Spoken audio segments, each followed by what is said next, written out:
Ao longo de aproximadamente 3,7 bilhões de anos em que a Terra abrigou vida, o planeta passou por uma boa quantidade de coisas bastante problemáticas. Isso inclui impactos de asteroides, tempestades solares, erupções vulcânicas, terremotos, incêndios, secas e tudo que existe entre esses extremos. Na maior parte do tempo, eventos assim não causam nenhum impacto realmente profundo na vida, mas em algumas ocasiões eles causam sim, resultando em um evento de extinção, que pode ser descrito de forma simples como uma perda rápida e generalizada da biodiversidade. Até agora, cientistas identificaram cerca de 31 eventos de extinção que ocorreram ao longo dos últimos bilhões de anos. Obviamente, é bem provável que estejamos deixando alguns de fora, mas ainda assim, 31 já é um número considerável, e dentre esses 31, existem 5 que realmente se destacam em termos de devastação, sendo conhecidos como os 5 grandes. Esses, segundo a maioria, representam os piores eventos de extinção que o mundo já presenciou, com cada um deles sendo responsável pela eliminação de pelo menos 50% de todas as espécies existentes na época. Entre os 5, o mais famoso e comentado, disparado, é o evento de extinção KT, mais conhecido como o dia em que os dinossauros morreram. Essa extinção foi desencadeada por um asteroide gigantesco que atingiu a Terra com uma força equivalente a 10 bilhões de bombas atômicas da Segunda Guerra Mundial, encerrando o reinado dos dinossauros e matando cerca de 75% ou mais de todas as espécies vivas naquele momento. Ela costuma ser considerada a extinção em massa mais repentina que já ocorreu, com a maioria das mortes acontecendo praticamente no primeiro dia. E para muitas pessoas, especialmente o público geral, ela é vista como o pior evento que a vida já enfrentou. Mas isso, na verdade, não é bem assim. Porque entre os 5 grandes, a extinção KT não foi a mais mortal. E talvez de forma surpreendente, ela nem chega perto de ocupar o primeiro lugar. Esse título pertence a um evento no qual tantas vidas foram perdidas que a natureza levou cerca de 5 vezes mais tempo para se recuperar do que levou após o impacto do asteroide. Esse evento foi a extinção Permiano-Triássica, também conhecida como a Grande Morte. Para voltar no tempo e testemunhar esse evento apocalíptico, seria necessário viajar uma quantidade quase inimaginável de tempo para o passado, cerca de 251,9 milhões de anos mais precisamente, chegando aos dias finais do período Permiano. Mesmo antes da Grande Morte começar, as coisas já não iam nada bem. Para começar, o mundo ainda estava se recuperando de outro evento de extinção que havia ocorrido cerca de 10 milhões de anos antes, a extinção Capitaniana, que reduziu a diversidade de espécies e contribuiu para a queda do nível dos mares. Além disso, o estado geral do clima também era bastante caótico. A Terra era significativamente mais quente do que é hoje, e próximo ao Equador, acredita-se que as temperaturas às vezes chegavam a cerca de 74 graus Celsius, quente o suficiente para literalmente cozinhar uma galinha. E graças à geografia da Pangeia, com praticamente todas as massas de terra conectadas, vastas regiões simplesmente se tornaram inóspitas e brutalmente secas. Havia também uma cadeia de montanhas gigantesca cortando o supercontinente, que privava muitas áreas de chuva, criando bolsões de morte e contribuindo para secas severas. Portanto, é justo dizer que simplesmente permanecer vivo já não era nada fácil, então definitivamente não ajudou quando a Grande Morte surgiu de repente e eliminou a grande maioria da vida existente.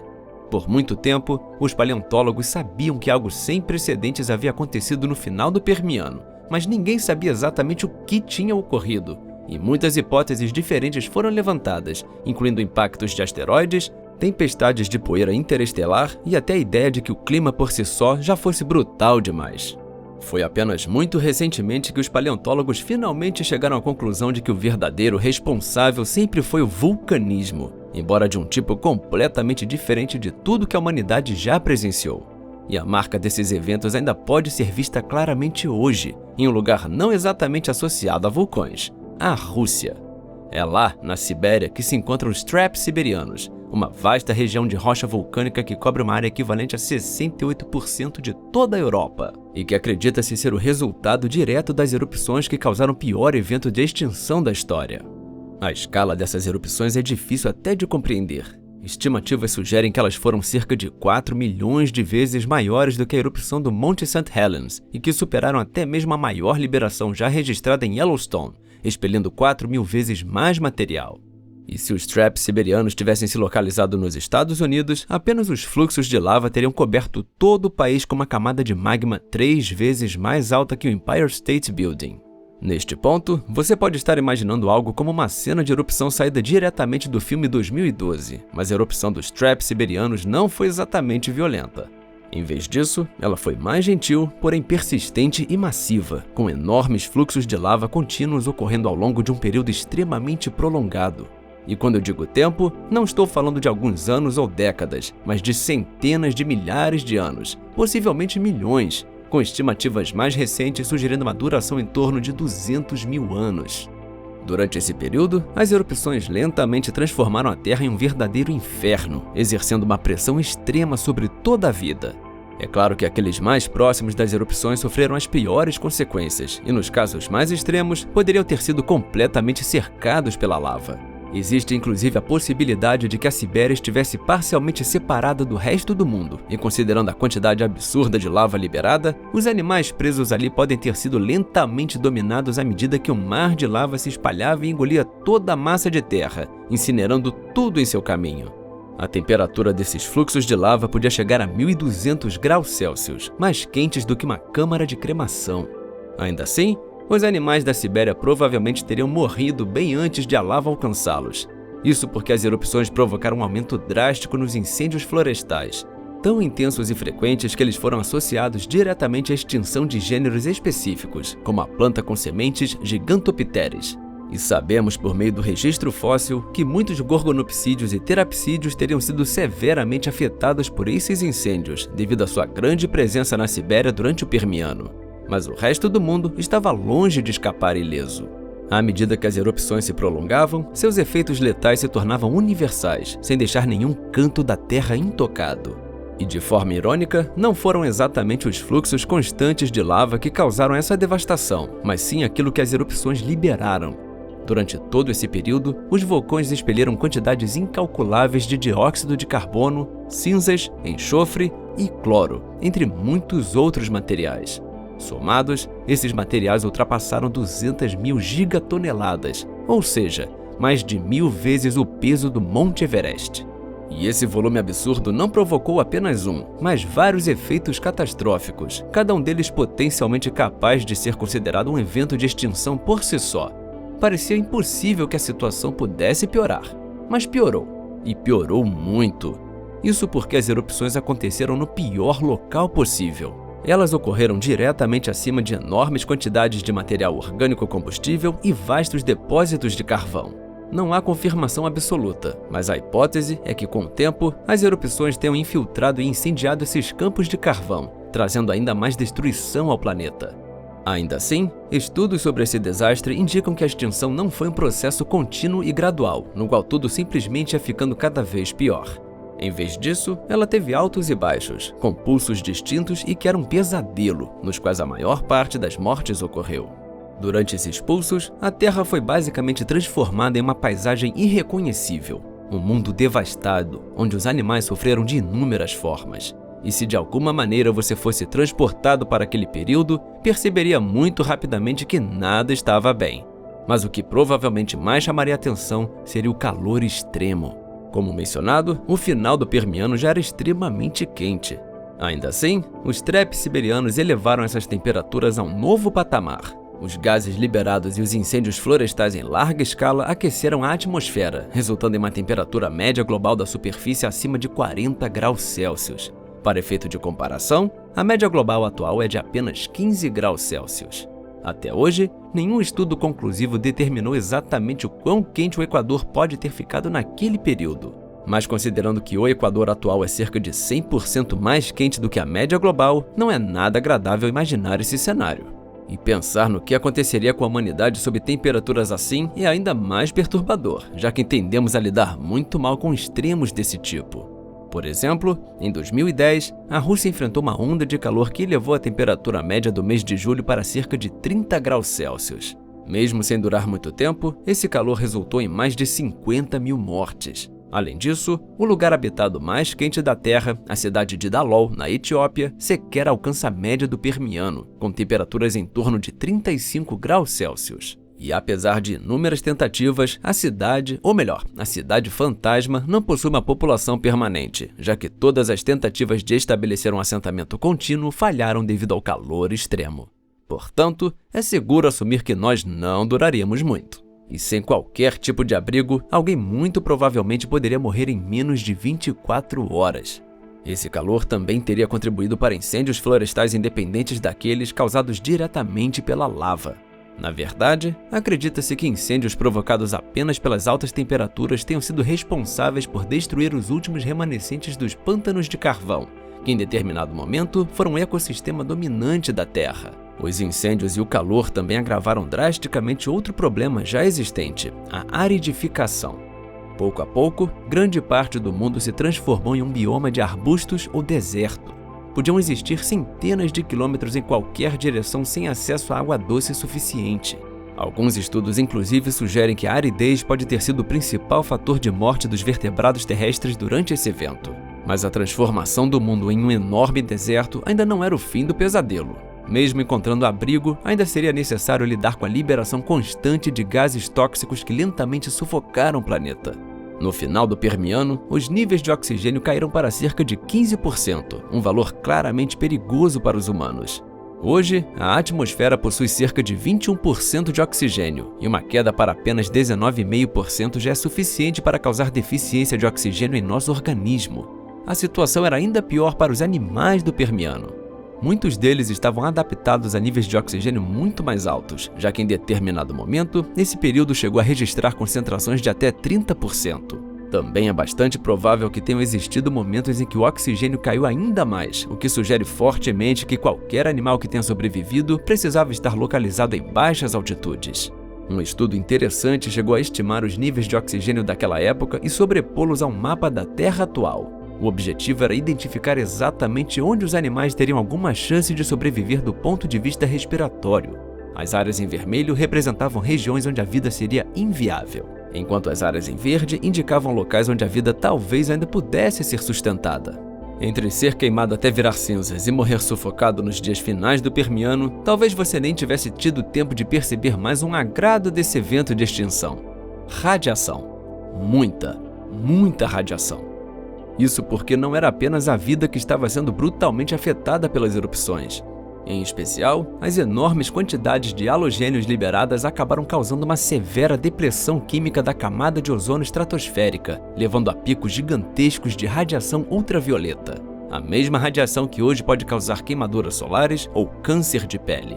E você teria precisado de baldes de protetor solar para ficar minimamente seguro. Estudos estimam que a radiação ultravioleta pode ter aumentado em cerca de 400% nas regiões equatoriais, enquanto as regiões polares podem ter experimentado um aumento obsceno de até 5.000%. Isso significa que simplesmente ficar do lado de fora por um único dia seria algo parecido com ficar dentro de uma cama de bronzeamento por 4 dias seguidos. A radiação era tão intensa que deixou evidências diretas para trás. Pesquisadores descobriram que esporos de plantas desse período estavam mutados devido à exposição aos raios UV. E atualmente, acredita-se que a maioria das plantas tenha morrido justamente por causa dessas mutações. Mas não era só da radiação que a flora precisava se preocupar. As erupções também levaram à formação de enormes nuvens de poeira, que interromperam a fotossíntese, além de chuvas ácidas que causaram erosão do solo. A vida em terra firme claramente sofreu horrores, mas nos oceanos, a situação não era muito melhor. Na verdade, a vida marinha sofreu ainda mais. As águas aqueceram tanto durante a atividade vulcânica que a temperatura média da superfície rivalizava com a de jacuzzis comerciais. E, mais uma vez, todos os outros problemas também estavam presentes. Os oceanos enfrentaram quedas drásticas nos níveis de oxigênio, radiação elevada próxima à superfície e acidificação dos oceanos. E essa acidez era ainda pior debaixo d'água. Os mares e oceanos absorveram grande parte das emissões, criando condições mais permanentes e uma queda ainda maior no pH. Estudos indicam que, em certas regiões, as águas ficaram cerca de 32% mais ácidas do que são hoje. Esse aumento da acidez é considerado um dos principais fatores responsáveis pela morte de enormes quantidades de vida marinha ao redor do mundo. E sua letalidade foi agravada pelas altas temperaturas da água, que tornaram essas reações químicas ainda mais intensas. Depois de listar mais de 5 maneiras diferentes pelas quais a extinção do Permiano poderia te matar, seria razoável imaginar que a lista terminaria aqui. Mas não. Esse evento ainda tinha alguns truques sinistros na manga. Um dos mais assustadores era a possibilidade dos hiperciclones, também conhecidos como hipercanes ou superfuracões. Esse cenário é mais hipotético, mas a ideia é que se as temperaturas dos oceanos atingissem cerca de 50 graus Celsius, uma classe extrema de ciclone poderia se formar. Algo tão violento que causaria devastação incalculável tanto em ambientes terrestres quanto aquáticos. Embora a temperatura média durante a Grande Morte não tenha alcançado esse limite, flutuações em regiões específicas poderiam muito bem tê-lo atingido. Isso teria possibilitado a formação de hipercanes que poderiam crescer além de qualquer tempestade já registrada. Se um deles se formasse sobre os Estados Unidos atuais, por exemplo, poderia cobrir metade do país. E não era apenas o tamanho que tornava esses sistemas aterrorizantes. Os ventos seriam absurdamente mais fortes do que o de tempestades comuns. Um hipercane intenso poderia alcançar ventos sustentados de mais de 800 km por hora, rápidos o suficiente para destruir completamente estruturas de concreto armado e arrancar qualquer tipo de árvore do solo com facilidade. Hipercanes maiores poderiam devastar áreas equivalentes a continentes inteiros, dependendo da trajetória. E mesmo que um desses monstros não passasse diretamente por você, isso não significava segurança. Eles eram tão poderosos que o simples movimento dessas tempestades já seria suficiente para danificar ainda mais a camada de ozônio e criar nuvens de poeiras grandes o bastante para afetar o clima global. Além de tudo isso, devido à pressão extremamente baixa em seu centro, os hipercanes também teriam vidas úteis absurdamente longas, durando pelo menos várias semanas. E se você estivesse preso dentro de um deles, a sensação seria parecida com estar a 3.000 metros de altitude, por causa da pressão atmosférica. Embora, sendo justo, você provavelmente nem perceberia isso. Os ventos teriam te matado muito antes de qualquer diferença de pressão fazer alguma diferença. Naturalmente, com todos esses problemas, a extinção do Permiano foi um evento absolutamente aterrorizante e catastrófico, tornando tudo ainda mais macabro pelo simples fato de que isso se estendeu por milhares e milhares de anos sem parar. E quando a poeira finalmente baixou, quase nada restava. E os poucos que sobreviveram se viram em um mundo vazio e permanentemente transformado. Não há dúvidas de que todas as 5 grandes extinções foram eventos terríveis, mas a Grande Morte realmente levou tudo a outro nível, especialmente quando se trata de números brutos. Alguns estudos sugerem que até 96% de todas as espécies morreram, o que a torna cerca de 10% pior do que a segunda extinção mais mortal que conhecemos. E embora esse número por si só já seja absurdo, ele não representa muito bem o quão pior esse evento foi em comparação com as outras extinções em massa. Uma estatística ainda mais reveladora é a quantidade de famílias biológicas que desapareceram. Cerca de 57% delas foram completamente erradicadas. Isso pode não soar tão ruim quanto os 96% das espécies, mas soa muito pior quando você considera que a segunda pior extinção, que eliminou cerca de 86% das espécies, resultou na perda de apenas 27% das famílias biológicas, ou seja, menos da metade do impacto. E para colocar isso ainda mais em perspectiva, a extinção dos dinossauros foi, por assim dizer, muito mais segura, já que a Terra perdeu apenas 17% das famílias biológicas naquele evento. E como a extinção do Permiano foi a mais mortal de todas, não é nenhuma surpresa que muitos grupos bem conhecidos e antes prósperos tenham simplesmente desaparecido. Em terra firme, os Gorgonopsídeos, os Meganissoptera, os Weigeltsauridae e os Pareiasauromorpha estiveram entre os grupos mais icônicos que foram extintos. Enquanto vítimas menos conhecidas incluíram muitas famílias de Temnospondylus e uma quantidade incalculável de Therapsídeos. Nos oceanos, a situação foi ainda mais sombria. Vítimas notáveis incluíram os blastoides e os acantodianos, estes últimos comumente chamados de tubarões espinhosos. O mundo também perdeu os escorpiões do mar, que em vários momentos da história haviam sido os principais predadores de topo dos ambientes aquáticos. Os famosos trilobitas também sucumbiram, uma perda histórica. Esses animais eram um verdadeiro símbolo de sucesso e persistência. Eles existiram por mais de 250 milhões de anos, sobreviveram a 2 outras extinções em massa e foram representados por mais de 22.000 espécies, o que os torna um dos grupos mais diversos, se não o mais diverso, entre todos os animais extintos que já viveram. embora a extinção fosse o pior destino que um animal poderia sofrer, isso não significa necessariamente que os sobreviventes tenham tido muita sorte. Praticamente todos os grupos que conseguiram sobreviver ainda assim sofreram perdas extremas. A maioria deles experimentou taxas de extinção superiores a 95%. E para alguns, o dano foi simplesmente severo demais. Mesmo tendo sobrevivido inicialmente, acabaram desaparecendo depois. Um exemplo claro disso pode ser visto nos Echidnognathidee, uma das famílias mais bem-sucedidas do final do Permiano. Assim como muitos outros grupos, eles conseguiram sobreviver ao evento inicial, mas foram reduzidos a apenas alguns poucos gêneros, e se tornaram muito menos diversos do que haviam sido no passado. Além disso, passaram a apresentar crescimento atrofiado. E embora tenham continuado existindo por mais 3 a 4 milhões de anos, nunca conseguiram se restabelecer completamente. Muitos paleontólogos acreditam que se a extinção nunca tivesse ocorrido, esse grupo teria persistido por muito mais tempo.